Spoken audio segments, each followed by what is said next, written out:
Now, as promised, the news in detail. Let's give you more now on our top story here in Pakistan. 17 people have been killed after a military aircraft crashed into a residential building near the capital, Islamabad. Officials say the victims include 5 crew members and 12 residents. Another 12 civilians were injured and are undergoing treatment. The military identified the crew members as 2 colonels and 3 non-commissioned officers. Pakistan's Foreign Minister Shah Mahmood Qureshi has said Islamabad is a facilitator of the Afghan peace process but will not act as a guarantor. Speaking in Islamabad, he said the entire onus of the Afghan peace process cannot be placed on Pakistan. Qureshi said Prime Minister Imran Khan intends to press the Taliban to engage in intra-Afghan talks. Addressing an Africa Day ceremony, Qureshi said Pakistan is committed to boosting ties with the continent. He said Pakistan and African countries must have a more result-oriented engagement to realize the full potential of available opportunities. The U.S. says it will start withdrawing military forces from Afghanistan next year. U.S. Secretary of State Mike Pompeo said President Donald Trump has personally ordered troop numbers to be reduced by next year's elections. More details in this report. Speaking in Washington, Pompeo expressed hope that there would be less need for combat forces in Afghanistan by then. The U.S. is scheduled to hold another round of peace talks with the Taliban in Qatar this week. That's my directive from the President of the United States. He's been unambiguous. End the endless wars. Draw down, reduce. It won't just be us. Those of you who have served know that resolute support has countries from all across Europe and around the world. We hope that overall the need for combat forces in the region is reduced. All right. So yes, it's not only my expectation, it would be job enhancing. Okay. The United Nations says over 1,300 civilians have been killed and over 2,000 wounded in Afghanistan this year. A UN report says over 700 people were killed by the government forces. More than 500 other civilians died at the hands of militants. Well, NATO says 2 U.S. Army personnel have been killed in Afghanistan. It gave no further details and has withheld their names. 11 U.S. troops have been killed in Afghanistan so far this year. The U.S. has 14,000 soldiers stationed in the country as part of the U.S.-led NATO mission to train and assist Afghan forces. Let's move on now to the UN, which has approved Russia's proposed Gulf Security Organization to consolidate political and diplomatic efforts in the region. The Russian Foreign Ministry says the organization will be tasked with implementing a plan to normalize the Gulf security situation. It says the group will also seek to settle conflicts. The Russian Foreign Minister says work to create a security system in the Persian Gulf will begin soon, with a series of diplomatic consultations. They will involve members of the UN Security Council, the Arab League, the Organization of Islamic Cooperation, and the Gulf Cooperation Council. Iran has urged China and other friendly countries to buy more of its oil. According to the Chinese Bureau of Statistics, Iranian oil imports have dipped by 60% following U.S. sanctions. Iran's Vice President Ishaq Jahangiri says he is aware that these countries face some restrictions.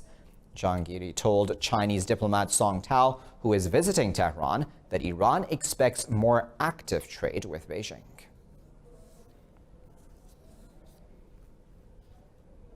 On to news coming out of Yemen now, where Houthi rebels say airstrikes have killed 13 civilians in the northwestern Saada province.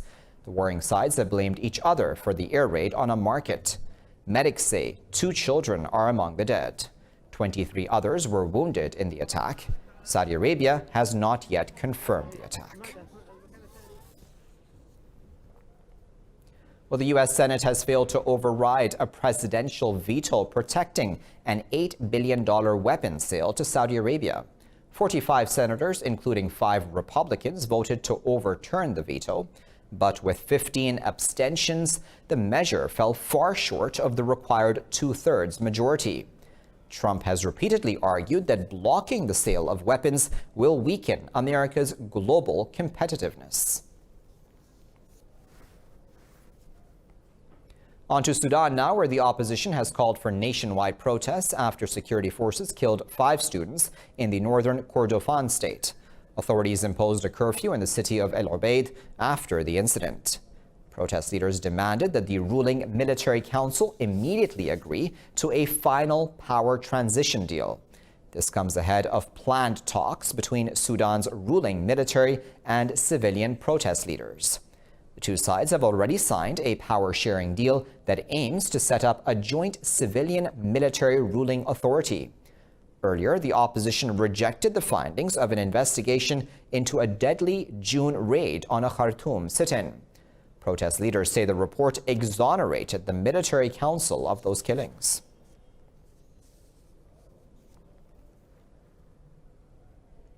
The United Nations has called for a truce in Libya to mark the Muslim Eid al-Adha holiday. The UN envoy for Libya says the warring sides should exchange prisoners and release those arbitrarily detained. He has warned that an influx of weapons from foreign supporters is fueling the conflict in Libya. Flight operations at Libya's Mitiga airport were halted for a few hours after being hit by airstrikes. That attack happened as a plane was preparing to take off for Tunisia. Government forces say they have retaken 2 villages in northwestern Syria. State media says the Syrian army has established full control over the villages of Al-Jabin and Tel Milah in Hama province. Rebel fighters captured Al-Jabin and Tel Milah in early June. A rebel commander said opposition fighters have withdrawn from Al-Jabin. Northern Hama and Idlib provinces are dominated by the militant group known as Tahrir al-Sham. The region is supposed to be protected from a government offensive by a September buffer zone deal, but it has come under increasing fire by Damascus and its Russian ally since the end of April. Over 70,000 people are crammed into the Kurdish-controlled Al-Hol camp in northeastern Syria. Most of them are families of foreign ISIS fighters. Stuck in the desert, surrounded by barbed wire and armed guards, children suffer the most. Syrian and Iraqi women are allowed to roam freely in this desolate camp. Female jihadists who joined the militant group from across the world are treated as high-risk prisoners. They are still waiting for the return of the caliphate. Bahuz is more than 1,000 times better than this camp. At least there we were valued, while here we have been put to burn in the fire of hell.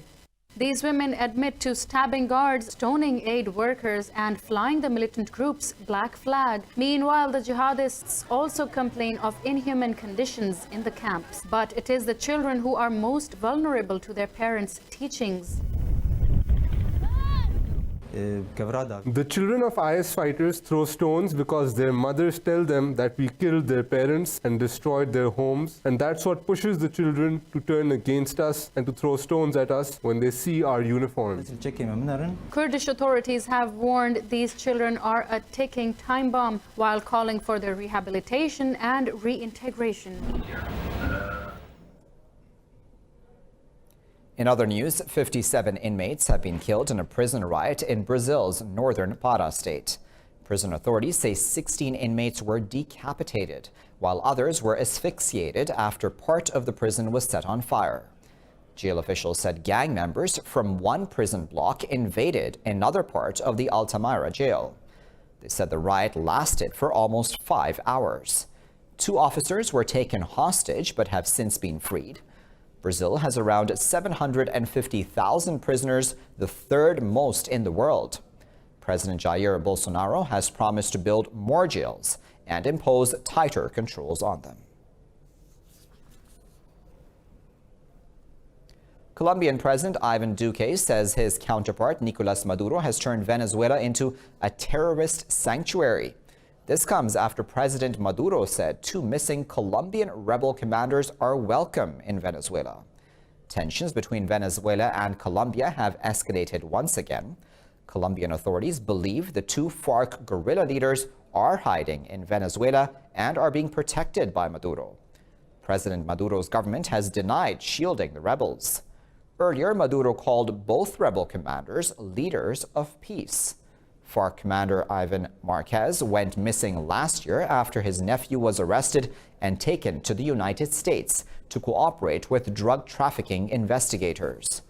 Earlier this month, the Colombian Supreme Court ordered Jesus Santrech's arrest after he failed to appear for questioning about U.S. drug trafficking charges.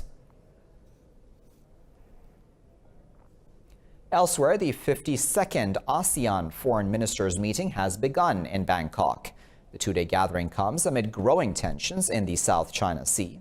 Rising tensions in the South China Sea and the fallout from the U.S.-China trade war are set to dominate the talks. The foreign ministers of the 10 member states, including major global economies, are at the conference. Australia, China, the EU, and Japan are among those taking part. The foreign ministers of states participating will also hold bilateral talks on the sidelines of that meeting. U.S. Secretary of State Mike Pompeo says he hopes working-level discussions to revive denuclearization talks with North Korea will begin soon. But Pompeo has emphasized a follow-up summit of the leaders is not planned. Pompeo was speaking at the Economics Club of Washington a day before he travels to Asia. He says another summit between President Donald Trump and the North Korean leader Kim Jong-un has not been planned. Pompeo and North Korean Foreign Minister Ri Yong-ho are expected to meet in Bangkok this week. A February summit in Vietnam between Trump and Kim collapsed after the two sides failed to reconcile their differences.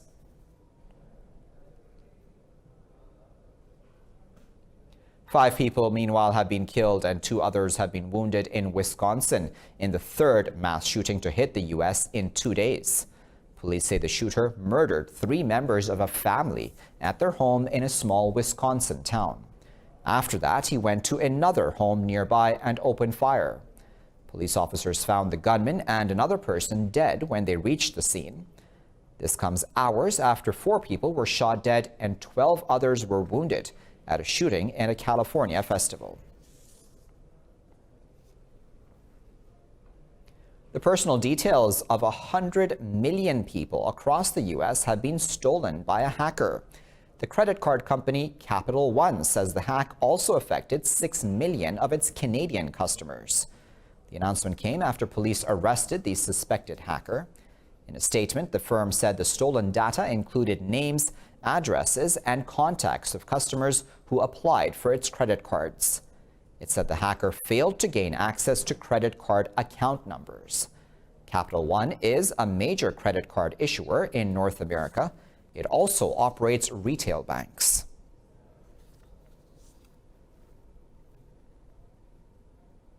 Time now for a short break. Don't go anywhere, though. I'll be back with much more news.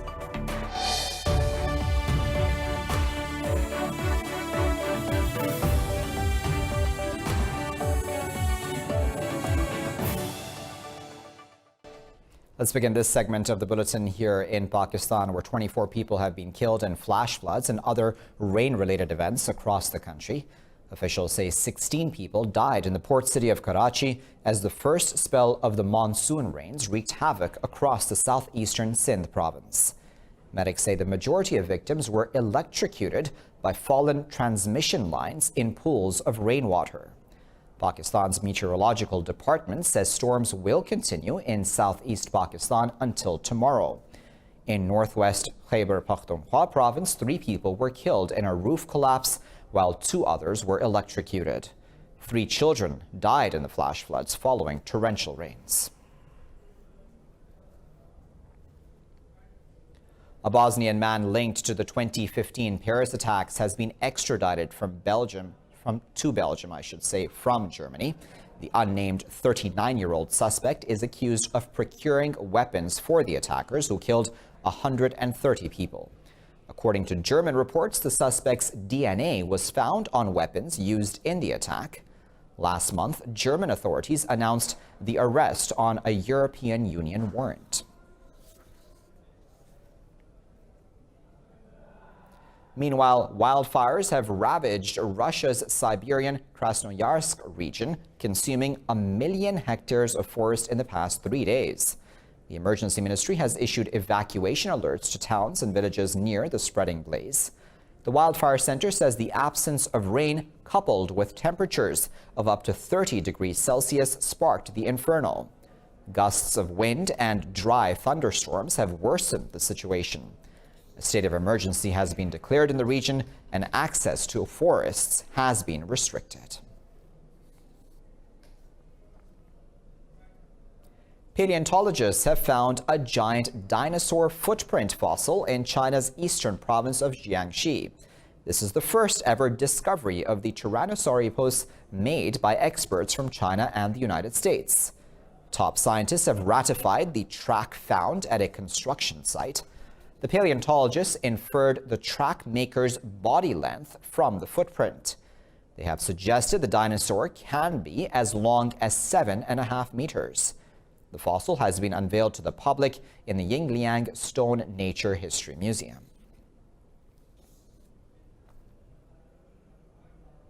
In the Bolivian town of La Paz, children supported and spurred on by their parents are nurturing their Formula One racing dreams. The local boxcar competition does not only serve as a healthy physical activity, but also as a family bonding experience. More in this report. In the early 1950s, Bolivians adopted the American boxcar racing and have never looked back since. It has now become an event local families in La Paz look forward to. The craft of kart making and the pride of victory has been passed on for 3 generations now. Kart driver Ovidio Paz says the event boosts children's mental and physical strength.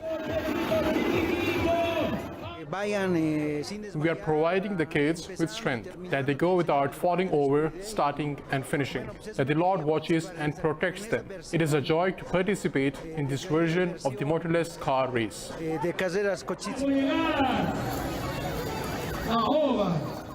Unlike its American version, the go-kart racing in La Paz has additional challenges, mostly due to its topography. Located at 3,700 meters above the sea level, participants have to contend with a steep incline.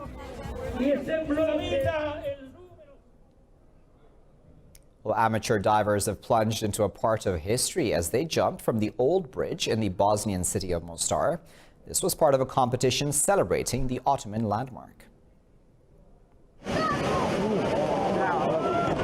Bosnia marked the post-war reconstruction of Mostar's old bridge with an annual diving competition. Originally built by the Ottomans more than 450 years ago, it was destroyed by Bosnian Croat forces during the 1992-95 war.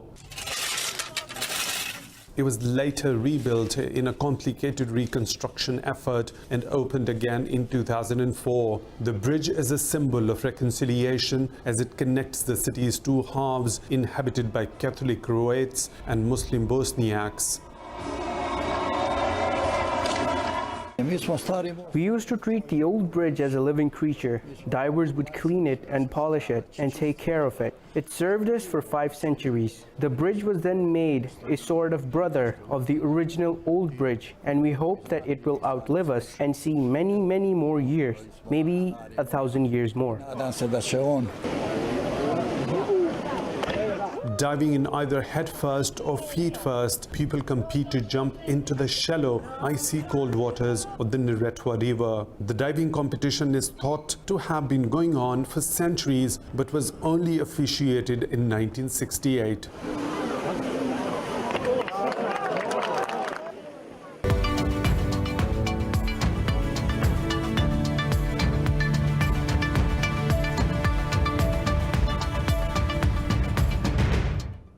Let's start the business bulletin with Chinese tech giant Huawei, which has reported a sharp jump in revenue in the first half of the year, despite U.S. restrictions. Huawei said revenue soared by about 23% because of increased smartphone sales and 5G network contracts. It said smartphone sales surged to more than $58 billion, while shipments increased by 24%. The tech giant said it shipped 118 million smartphone units between January and June. To date, Huawei has secured 50 commercial contracts for 5G networks from telecom operators. Let's move on to European stock markets, which are mixed in early trading following poor corporate earnings. The UK's FTSE 100 has bucked the trend, rising in response to a plummeting pound. Germany's DAX is down 0.2% after grim profit forecasts were issued for chemicals giants Bayer and Lufthansa Airlines. France's CAC 40 is also down by 0.3%. But London's benchmark index is near 11-month highs after the pound tumbled on fears of a no-deal Brexit. Better than expected profits for BP in the second quarter also boosted investor sentiments. Well, Asian markets have closed in positive territory on Tuesday. The Nikkei 225 gained nearly 0.5% after the Bank of Japan kept its low interest rates unchanged. Mainland Chinese shares and Hong Kong's Hang Seng were also in positive territory ahead of trade talks with the U.S. South Korea's Kospi recovered from Monday's losses, led a 1% gain by index heavyweight Samsung Electronics. In Australia, the ASX 200 has gained fractionally.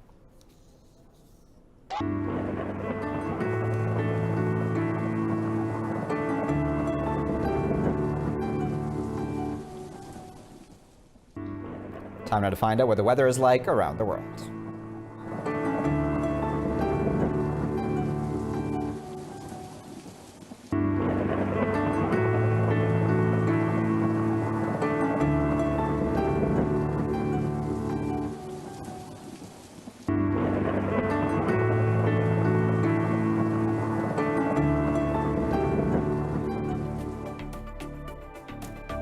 And you're all caught up. Thanks very much for watching this bulletin here at Indus.